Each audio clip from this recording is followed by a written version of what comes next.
Drums of War, Chapter 26, Ciphers. On the Longshoreman. Muggsy weren't having any soft feelings or nothing, but them cute little water sausages getting stole wasn't kosher. Not a bit. His crew and he were just going along minding their totally legitimate business, and didn't involve smuggling any caffeinated products into the Star Council whatsoever. When these axe-head dominatrix, or whatever they was called, came screaming into the system around Takatu, guns blazing. Each totally legitimate ship had the strongest, completely legal and not at all Republican shields. So the longshoreman was fine. The water sausages weren't. Well, he were just one ship with just one crew, so it couldn't do much more than skedaddle. Then the Republic came smashing in, and Muggsy totally didn't order that the stealth systems, which weren't there, to be turned on, so that he and the boys could sell the footage of the Holly planet, or nothing. That footage was recorded by total accident, and he, Muggsy Malone, would never knowingly violate the General Retreat from Republican Contested Space Treaty. All complete chance. Wow. It turned out that the axe-backed dumb onion, or whatever they was called, didn't like their ships getting stomped on. Who knew? Well, not them, since like the Republic likes to say, and never shuts the hell up about. The enemy only exists to be destroyed, and if they knew, they'd stop being the enemy. Whatever was whatever, and they figured out that they was getting stomped, so they buggered off real quick like. And while Slick made a real good argument for getting some footage of the action dirt side, Fingers made a better one for the loot them Xenos had sailed off with. Which was why the longshoreman was sitting in the middle of nowhere, which just so happened to be not inside any recognized borders, so the hyperspace trap that he was running weren't technically illegal, say. So while they was waiting for their technically legal loot to just waltz into their traps, they were getting bored. Callahan flicked his ears, what were left of him, as he looked over to the hyperspace trap readout again and complained, "Hey Knuckles, why do you figure the Axel Dawkins are so slow? How should I ken you, Potfer?" "What's a Potfer?" Callahan asked pointedly. "It means," Slick said smoothly, "that you like men." "Oh, well, so what? And that you always do the catching," the birdie man grunted with a malicious gleam in his eyes. "Hey, you take that back, or what? No floor pay on the bridge," Fingers reminded the couple. "Yeah, ain't no fun," Knuckles complained. "They're so slow," Slick began. "For the same reason everyone else was so slow before we met them. They haven't a challenge in eons." "What the fuck does that have to do with being slow?" Knuckles asked, as he gave the ammunition counts a paranoid glance. "If their ships have always been fast compared to their enemies, why should they endeavor to improve?" "He's got a point, lad." Snake spoke up. "Let's not fuck this up, boys. No horny on the job." "Fuck you, Donovan," Callahan said, as he adjusted the trap. "If there were a girl here, as pretty as Knuckles is, you'd be horny too." "You're all my guys," Bugsy finally broke in. "But if yous don't shut up, I'll shut yous up." He wasn't normally so harsh, so they shut up. It could only mean one thing. Bugsy's gut was telling him something. It were telling him that the loot was going to be incredible. "Incoming," Callahan said. "It's hard to tell, but it's looking like they don't notice us. I think I can get that fat one out all by its lonesome." "Do it," Bugsy said greedily. A fat Axis Domino, or whatever they were called, fell out of hyperspace, just like it were on auxiliary power. "I don't believe it," Callahan whispered. "It's an Orcs power. We can just waltz right in." One docking and cutting in later, and they was moving down the blood-red-skinned weirdos with their actually legal purchased and completely unmodified Tommy Patton shipboard guns. Nobody wanted to risk accidentally voiding a ship that they were legally appropriating from the criminal element. Or in this case, a declared enemy of all Terrans everywhere. The poor bastards weren't ready for a fight, and were apparently somewhat distracted with trying to get their main reactor back online. But Bugsy and his crew didn't care about that much. "Oi, I'd expect more folk to be on a warship," Knuckles opined, once they'd gone to the bridge and, neutralized the fancy-looking folk there. Fingers offered, I think this is a transport ship, not for soldiers, for loot.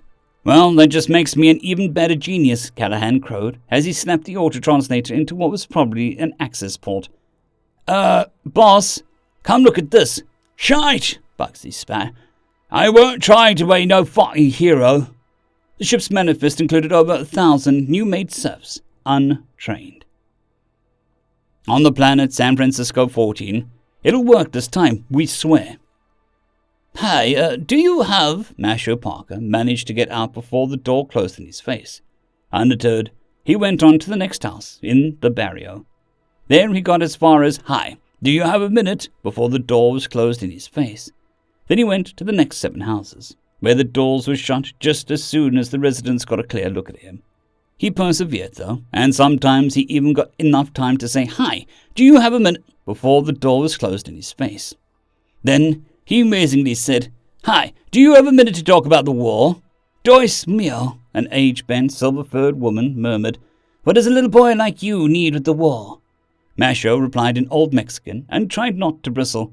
I'm 19, senora, and I'm trying to raise money to go and help rebuild on one of the clan's worlds. Very satisfyingly, the old woman was surprised at the mastery of her language, and she said, It's much too hot out to talk on the porch. Come in for some lemonade. Thank you. Masho followed her into the parlor, cluttered with dozens of picture frames, holoframes, and slideshow frames, all of which depicted ruddy tan-skinned humans and the same doggo girl, then the woman she grew into. In some of the pictures, there was a doggo man and pups, but always the same humans. He nodded politely to the nearest frames and said, Your humans look very happy. The old woman's tail wagged arthritically, and she said, Once your ancestors always outlived mine. Now it seems like it's a turn and turn about. I wouldn't know, he admitted. Nobody ever chose my family. That only means that there were little human boys who needed protecting more. Macho nodded. What was it about the war? The woman asked as she poured 2 glasses of lemonade. If you want to help, why not join the San Francisco 14 fleet?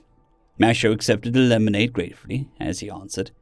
2 reasons. My abuelo taught me to build with these hands, not to wreck with them, and I don't think I have it in me to hurt anybody. Not really. Might I ask your name, son? Masho. Masho Parker. Nice to meet you, Masho. My name is Rosa Espinosa. You can call me Abuela Rosa. Likewise, Abella Rosa, Masho answered without missing a beat. But now I have to ask for help. My family can't afford the exit permit, and my father is too proud to ask my abuelo for help. Your abuelo is your mother's father? Yes. It must be difficult for you, Masho. Life is difficult for everyone in different ways. That's no reason to just give up. I've decided that we will help you. We, me, and all the other old ladies at the church, Rosa said with a sly grin. You remind me of Ernesto. She pointed to one of the frames. That one with the hollow depicting a smiling man surrounded by grinning daughters, with Rosa bouncing a baby that looked remarkably like him on her knee. Masho smiled back. So, should I start mowing your lawn or painting your fence? Tomorrow. It's too hot today. In the officer's mess of the Bellerophon, able voidsman Arthur Davies was distinctly out of place. He had had a good wash, and his mess kit was pressed and starched, but he somehow felt like he'd get grease on the fine china teacups.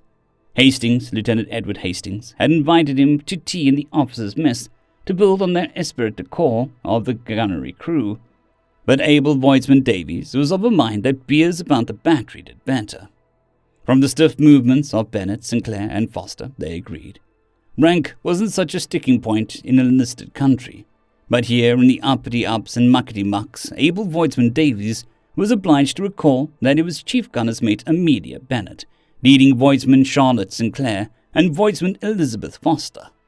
Petty Officer Robert Wallace didn't look any more pleased to be treated to officers' tea.